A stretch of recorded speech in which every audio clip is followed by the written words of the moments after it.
ازاي نعمل فولدرز للموظفين والايميلات تتحفظ فيها بشكل مباشر؟ طبعا عمليه انشاء الفولدرز دي مفيش اسهل منها. بمجرد ما بنضغط رايت كليك فبيجي يقول لنا create new subfolder.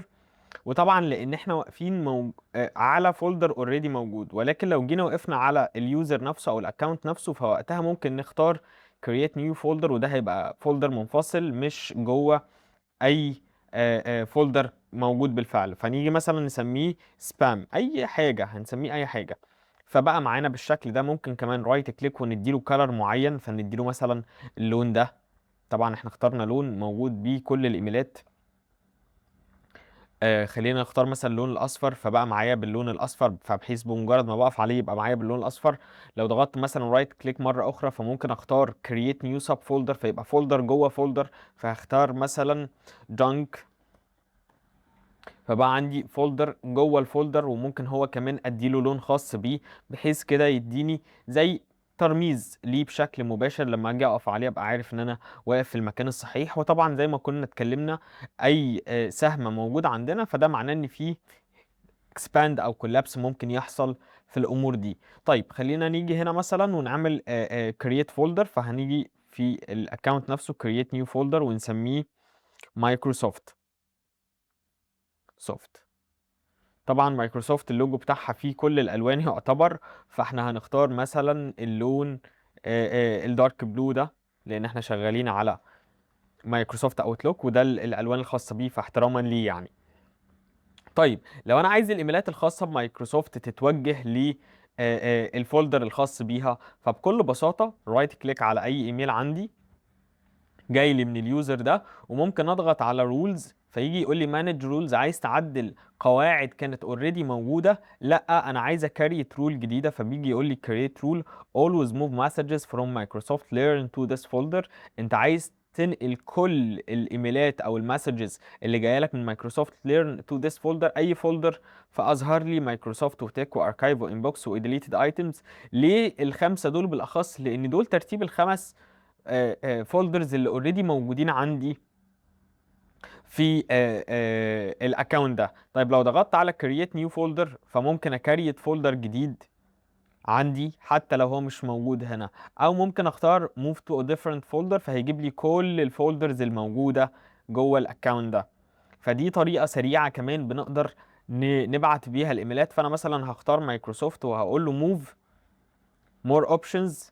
هل عندك اوبشنز جديده انت عايز؟ فطبعا فتح لنا السيتنجز ايكون او السيتنجز ويندو ميل رولز، فبيقول لي move all messages from Microsoft Learn to Microsoft. مايكروسوفت هنا المقصود بيها مايكروسوفت فولدر.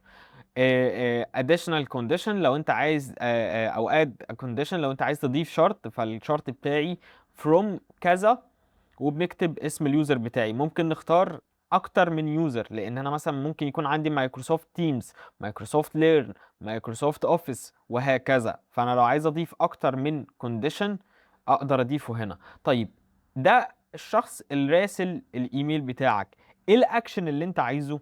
انا عايز انقل موف تو، انقل كل الايميلز دي لمايكروسوفت فولدر. طيب هل عندي اوبشنز تانية؟ اه طبعا عندنا اوبشنز. كوبي لو انا عايز اعمل لها نسخ، انا عايز اعمل لها ديليتنج، انا عايز اعمل لها بين تو توب. اي ايميل جاي لي من مايكروسوفت ليرن يتعمل له بين تو توب، عايز يتعمل له مارك از انريد او مارك مسج او مارك از جانك، والكاتيجوريز والروت. وممكن اعمل له فوروردنج بحيث ان اي ايميل يجي لي من مايكروسوفت ليرن يتعمل له فورورد بشكل مباشر شخص ما. وليكن مثلا اخترنا فورورد، فهنا بيقول لي فورورد لمين بالظبط، فابتدى يظهر لي قائمة الناس اللي عندي. لا انا عايز اعمل لها موف تو، فابتدى يقول لي سيلكت فولدر. طب هل انا عندي اوبشن ان انا اختار اكتر من اكشن؟ اه طبعا عندك اوبشن ان انت تختار اكتر من اكشن. اد انذر اكشن، فبتختار الاكشن الجديد بتاعك انت عايز ايه بالظبط يحصل للايميل ده، ان هو يتنقل سوري، ان هو يتنقل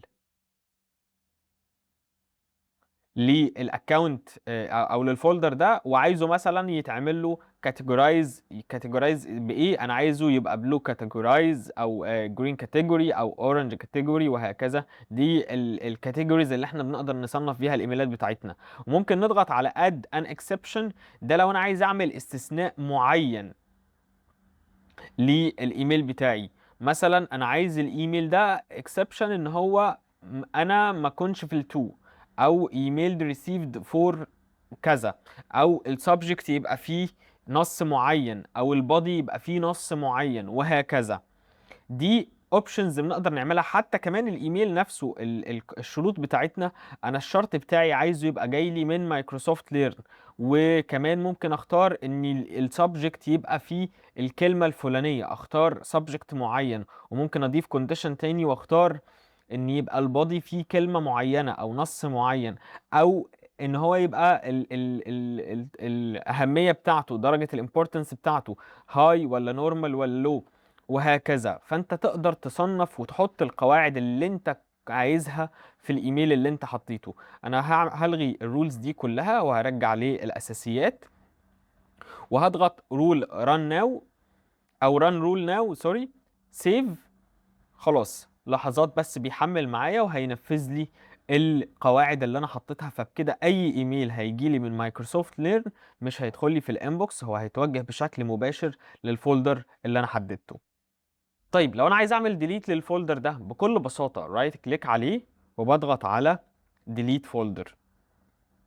بيجي اكد عليك هو انت فعلا عايز تعمل ديليت، اوكي، فتعمل لي ديليت للفولدر والفولدرز السب فولدرز اللي جواه. نفس الكلام، انا عندي درافتس، ممكن اضغط على الثلاث نقط اللي موجودة على اليمين وهيفتح لي الويندو دي.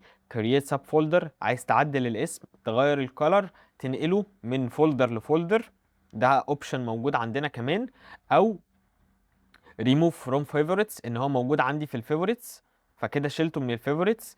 وعايز تنقله كمان يبقى اعلى فولدر الاركايف، عايز تنزله تحت، فاحنا لما بنضغط موف اب بيتحرك معانا خطوه لفوق وهكذا. طب هل هنفضل نتحرك كده ناخده نسحبه خطوه خطوه؟ لا، انت بكل بساطه انت لو عملت له دراج، شايفين في خط صغير بيظهر لي الفاصل للمكان اللي هو هيبقى موجود فيه. فانا مثلا الخط عندي ما بين سنوزد وانبوكس، فالفولدر اتنقل معايا بالشكل ده.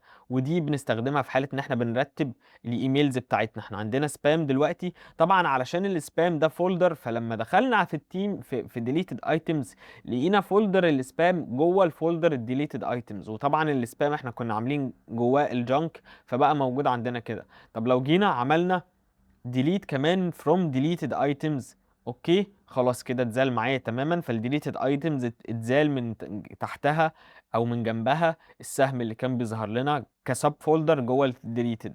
هنيجي هنا كمان رايت كليك ونضغط على ديليت، اوكي، فظهر لنا السهم، لان هو كده خلاص بقى جزء من الديليتد ايتمز. رايت كليك عليه او ليفت كليك ديليت من الكيبورد، او هنختارها مانوال ديليت، اوكي، فكده ازلنا كل الفولدرز اللي احنا مش محتاجينها.